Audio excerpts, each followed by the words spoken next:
En el nombre del Padre, y del Hijo, y del Espíritu Santo. Amén. Ven, Espíritu Santo. Del Evangelio según San Mateo.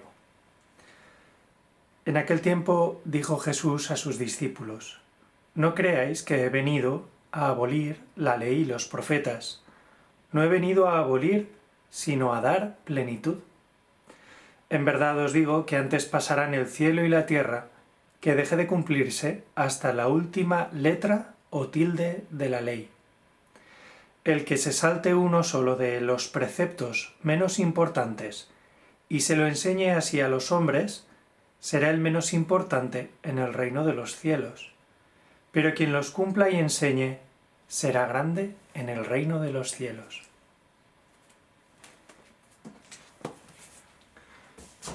Durante las semanas 10ª y 11ª del tiempo ordinario vamos haciendo incursión en el Sermón de la Montaña. Y es algo muy especial porque, mirad, Jesús revela una ley tan excelente que la desearías para toda la humanidad. En cambio, si tu hijo o un amigo te pidiera consejo, probablemente ya no le recomendarías todos esos preceptos de la ley. Ya te pondrías un poco más en su lugar y dirías: no seas tonto. Pero desde luego lo que resulta ya a veces insoportable y desde luego incomprensible de tejas para abajo, es decir, pues con la boina enroscada pensando solo en términos humanos, es cuando nos lo intentamos aplicar a nosotros mismos. ¿Qué tiene esto que revela Jesús en el Sermón de la Montaña? Que a los demás, a esos que estamos tan dispuestos a apuntar con el dedo, como perfectos fariseos, a los demás se lo pones por prescripción médica. Al más íntimo, pues igual le dirías: no, aquí no lo hagas, lo de poner la otra mejilla cuando los demás te fastidian, no seas tonto. Y desde luego uno mismo, o sea que cuando miro a una mujer que está casada o que está comprometida, ¿no? Con ojos deseándola en mi interior, aunque no haga nada, aunque no haga nada, ya estoy cometiendo adulterio. Y además, ¿qué es esto que dice Jesús acerca de la imposibilidad de divorciarse? Pero esto que pide Jesús es muy poco razonable, porque desde luego ya cuando nos lo intentamos aplicar a nosotros mismos, nos damos cuenta, ya desde las bienaventuranzas que veíamos el otro día, que son muy difícilmente realizables. ¿Quién de nosotros es siempre misericordioso o verdaderamente limpio de corazón? ¿Quién de todos nosotros tiene auténtica mansedumbre ante tantas circunstancias que se dan en el mundo para que son perfectas, saquemos el látigo y vayamos contra los demás? Tomarnos la justicia por nuestra mano es algo más viejo que la mojama. Es precisamente lo que hicieron Adán y Eva: tomar la voluntad de Dios, la justicia, por su mano y fiarse más de los propios planes y criterios que de los de Dios. La finalidad de la vida del cristiano es acabar apeteciendo, no solo realizando, sino apeteciendo que nos dé la gana lo que a Dios le da la gana. Y para eso yo creo que viene muy bien entender dónde está Jesús realizando el Sermón de la Montaña. Ya nos lo has dicho, en una montaña, sí. Para realmente comprenderlo tenemos que irnos al Israel de la época y entonces detectar que Jesús lo que está haciendo es perfectamente reconocible para un judío con una mínima incorporación, una mínima educación en la vida de su pueblo. Lo que estamos es ante un nuevo Moisés. Moisés fue quien dirigió, por voluntad de Dios, en una relación de amistad. Moisés se podía llegar a llamar amigo de Dios, quien dirigió un éxodo, una salida de la esclavitud del pueblo de Israel. ¿Dónde estaban? Estaban en Egipto. ¿Por qué? Por pardillos. A lo largo del tiempo habían acabado esclavizados en Egipto. Y Moisés les hace atravesar el Mar Rojo y en medio del desierto, en un lugar insospechado, en una montaña, va a recibir las tablas de la ley. Amar a Dios sobre todas las cosas y al prójimo como uno mismo. Con el tiempo Dios va a ir prometiendo a través de los profetas que esas tablas de piedra van a quedar grabadas en un corazón de carne. Es decir, lo que decía antes, que nos va a acabar dando la gana lo que a Dios le da la gana. Amarás a Dios sobre todas las cosas. No es una promesa baladí. Lo que Dios promete, si tú lo dejas, lo acaba cumpliendo. Hay que tener, eso sí, pues muchísima humildad y muchísima paciencia y no cansarse de pedirla, porque nuestra experiencia es que amar a Dios sobre todas las cosas y al prójimo como uno mismo tiene forma de cruz y no siempre estamos dispuestos a cogerla, seguir a Jesús y subirnos a ella. Este Moisés recibió en medio del desierto la ley, un modo excelente de vivir, de comportarse y además la promesa de poder entrar en la Tierra Santa. No fue Moisés, que murió en el monte Nebo, sino Josué, su sucesor, por voluntad de Dios, quien introdujo en la tierra prometida, a pie enjuto, totalmente seco, atravesando el Jordán, a ese pueblo errante durante 40 años y permitió que conquistaran esa tierra que habían paladeado y deseado durante tanto tiempo, no solo en la esclavitud, sino en las pruebas del desierto.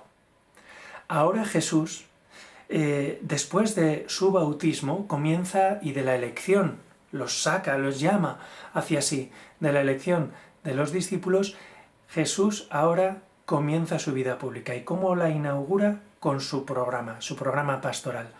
Así yo os voy a pastorear. En Cristo, esto es muy bonito, en Jesús se cumple el yo mismo de Dios. ¿Qué había dicho Dios a través de los profetas?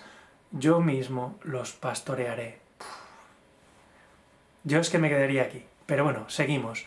Yo mismo los pastorearé. Rodeado de un montón de personas, llama hacia sí en lo alto de la montaña a sus discípulos.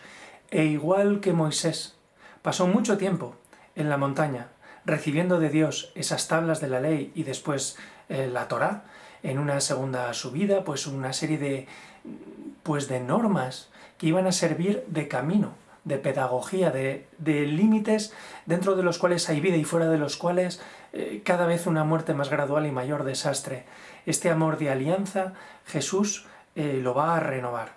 Y entonces, no es que no cumpla la ley, no es que la tunee o la modifique, es que muestra de verdad lo que pretendía la ley desde el principio. ¿Por qué? Porque Jesús no es solo un hombre sabio, o bueno, o poderoso. Jesús es Dios.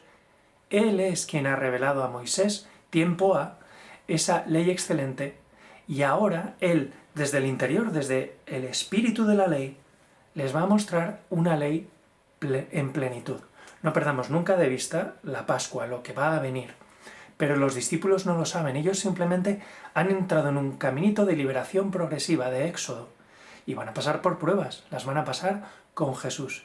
Y Jesús, en medio de las pruebas, e incluso antes de ellas, va a hacer las promesas, las de ayer, las bienaventuranzas, claro, heredarán la tierra, serán misericordiados, que diría el Papa Francisco, verán a Dios, heredarán el reino de los cielos, claro, recibirán la paz como herencia.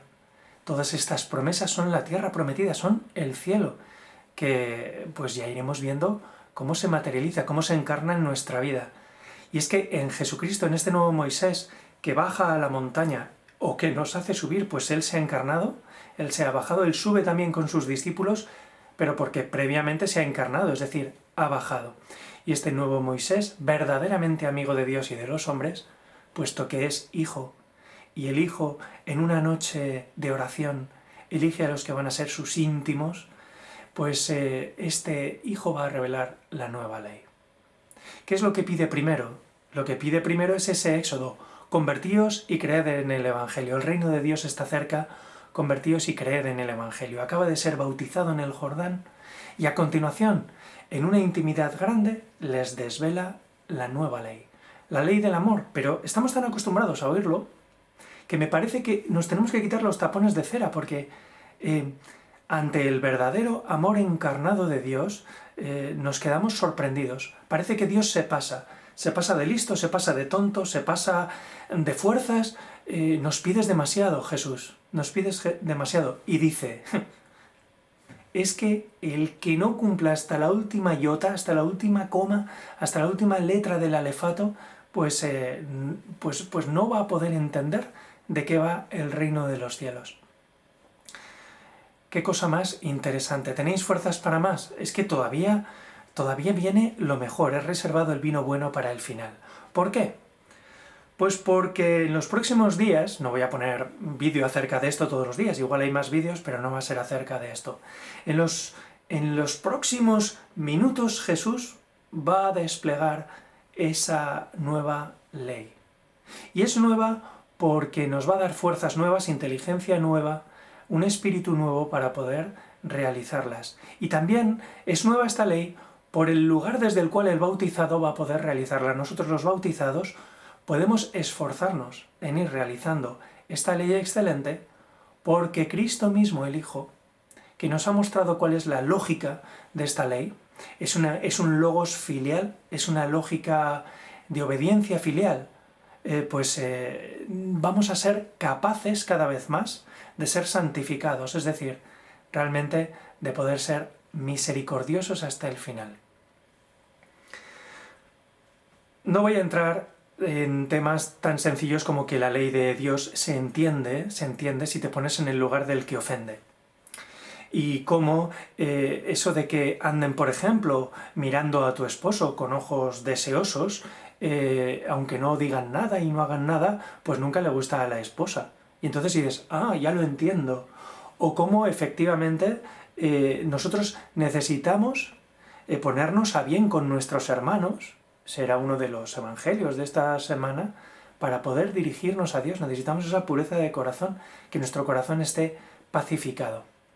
Bien, yo he sacado 3 conclusiones acerca de la nueva ley, de la ley del amor, que en el fondo es una explicitación máxima y una capacitación sorprendente para el cristiano de lo que ya Dios había ido revelando a lo largo de la historia y desde luego a Moisés en la montaña. Pero ¿cuál era la experiencia de todos y también la nuestra? Que no podían. La ley había sido una pedagogía, pero en cierto modo una frustración también, porque nadie era capaz de realizarla. Solo la Iglesia es el lugar en donde se pueden realmente realizar los santos. En ningún otro lugar hubiera sido posible San José o la Virgen María. Imposible.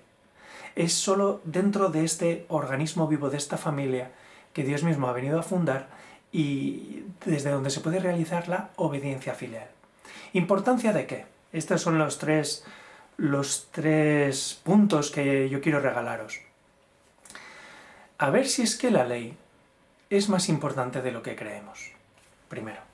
Segundo, a ver si la interioridad es algo que debo cultivar porque es algo que quiere Dios y algo más importante de lo que pensaba. Y a ver si las pruebas van a tener también su importancia. Recordemos que seguimos en coronacrisis modo on. La ley va a ser más importante de lo que yo pensaba. La interioridad, mi corazón va a ser más importante de lo que me suelen decir. Y las pruebas también van a tener su importancia, su relieve. Vamos a lo primero. Cuando te digo leyes, dependiendo de la comunidad autónoma donde vivas, te puedes quedar sorprendido, porque en cuanto empiezas a estudiar Derecho te encuentras con el fenómeno de la diarrea legislativa, y como todo está llenísimo de normas por todas partes. Además, no siempre entiendes la lógica. Todas las leyes tienen detrás una filosofía, y no siempre es una filosofía buena. Empezamos a llamar derechos a lo que son, pues muchas veces, antiderechos. Vamos a dejarlo ahí. No nos vamos a meter en este vídeo en demasiados problemas. Pero vámonos, por ejemplo, a la ley de tráfico y tú entiendes que cuando en una carretera perfectamente preparada para que puedas ir a 90 te hacen ir a 70, en realidad hay una intención distinta que la de que no te des un golpe. Detrás de las leyes hay una serie de políticas. ¿Qué pasa? Pues que las políticas humanas que no participan del derecho natural, pues a veces hay que obedecerlas por evitar el palo de la multa o el palo físico, pero no siempre te puedes identificar con ellas. Y dices, bueno, pues la normativa acerca de las leyes de vuelo o de la radiotransmisión o todas las leyes que salen ahora acerca de la propiedad intelectual, industrial, las normas de apertura de los locales, podemos intentar que sean lo más razonables posibles, pero no siempre te puedes casar hasta la última coma con todo lo que dice la norma. y de hecho continuamente se van cambiando y al final es todo un follón. Y más de la mitad de las normas deberías conocerlas y se te va a juzgar como si debieras conocerlas, pero si es que no llego. Y además, dependiendo de en qué comunidad autónoma esté en España, esto es un follón. Es como reinos de taifas. Y claro, pues claro, uno no se puede casar hasta el final y decir, en la ciudad debo conducir hasta 50. ¿Por qué? Porque ya hay tramos donde debo conducir a 30 porque sí. O porque está clarísimo que es lo adecuado, e igual ni siquiera habría que ir en coche, no lo sé. Pero se entiende que las leyes de los hombres, si no participan de la ley natural que está inscrita en todo y desde luego en nuestro corazón, son a veces, bueno, las cumples, oye, que es que el 55, 60, 65% de todo lo que produces se va en impuestos directos e indirectos, más la inflación, y tu poder adquisitivo va bajando. ¿Te vas a casar con esas normas que además van a cambiar? Pues bueno, hay una filosofía detrás de ellas, pero no es lo mismo que la ley de Dios. La ley de Dios es aprender a ser como Jesús, desde su corazón, desde su carne. Somos su cuerpo como iglesia. Claro, Jesús en todo busca la voluntad del Padre, y ahí está su felicidad. Es que Jesús es muy feliz, por ejemplo, perdonándonos. La voluntad del Padre es perdonarnos una y otra vez. ¿Cuántas veces? 7 veces, hasta 7 veces, lo imperdonable. Hasta 70 veces 7, como no existe en la cultura semítica el infinito, esto es un concepto griego, pues Jesús dijo 70 veces 7, que quiere decir tantas veces como haga falta. Claro, eso en las leyes humanas nos parecería insoportable. Realmente lo que hay detrás es la esperanza total y el conocimiento cierto de Dios de que tú vas a querer cambiar, porque si quieres, puedes. Dios te puede ayudar a salir de todo tipo, no digo de tentaciones, pero sí de adicciones, de depresiones, de egoísmos. Es alucinante. Dios te da un corazón nuevo con tal de que quieras. Pero hay que ir al tribunal de la misericordia, tantas veces como haga falta, comulgar, recibir su palabra, vivir en intimidad con Él. Y esa es la segunda parte de la que yo quería ir. Lo primero es que igual la ley es más importante de lo que pensábamos. Es el modo extraordinario de hacer más allá de lo que dicen las normas humanas, porque te mueves haciendo la voluntad de Dios. Hágase tu voluntad en la tierra como en el cielo. Estamos hablando de hacer de la vida el Padre Nuestro. El segundo aspecto. Jesús quiere que cuidemos mucho la interioridad, porque es el lugar, la conciencia, el corazón, es el lugar donde tú vas a poder razonar de verdad y dialogar con Dios y aceptar las cosas como son. Muchas veces nos movemos de acuerdo con criterios de espontaneidad y te pones delante de un cuadro y a lo que salga. Escritura automática, muchos escritores pues tomaban absenta y tú te das cuenta, por ejemplo, de que algunos estaban hasta arriba de morfina o en medio de una enorme depresión, eran muy listos, pero el pobre Nietzsche nos metió en una gordísima. O sea, el pobre Nietzsche nos metió en un mundo que es infernal y él mismo se dio cuenta. Claro, muchas veces la espontaneidad es peligrosísima, porque no es exactamente lo mejor. No es lo que elegirías si lo pensaras un poco. Y además la espontaneidad del otro puede ser un infierno para todos los demás. Porque es muy bonito ir haciendo lo que me dé la gana.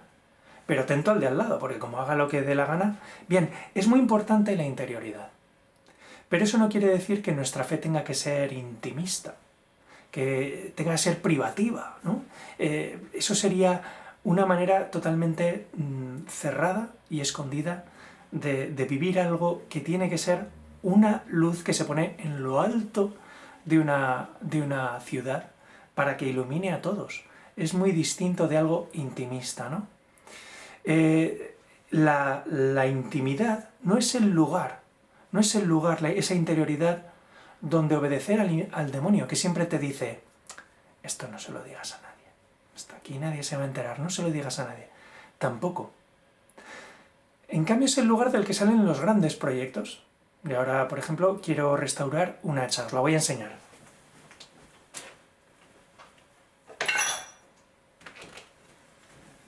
Es un hacha del País Vasco que está en unas condiciones pues un poco lamentables, ¿no? Yo de momento lo he conseguido sacar de aquí, la orientación es buenísima, no sé si se ve, de modo que soporta muy bien los golpes cuando percutes, pero esta va a ser la primera herramienta seria que restaure en mi vida, si Dios quiere, y bueno, pues Antes de hacerlo, me imagino que muchas noches soñaré con este hacha y tendré que pensar en mi interior cómo lo voy a hacer y a quiénes les voy a gorronear esa piedra en la cual afilarla. Efectivamente, es muy interesante cómo los grandes proyectos salen de la interioridad. Pregúntale a un escultor. Ahora queremos, hasta aquí lo voy a decir, en una de las parroquias estamos pensando en hacer una gran composición escultórica. Madre mía, pues sí, ojalá lo consigamos.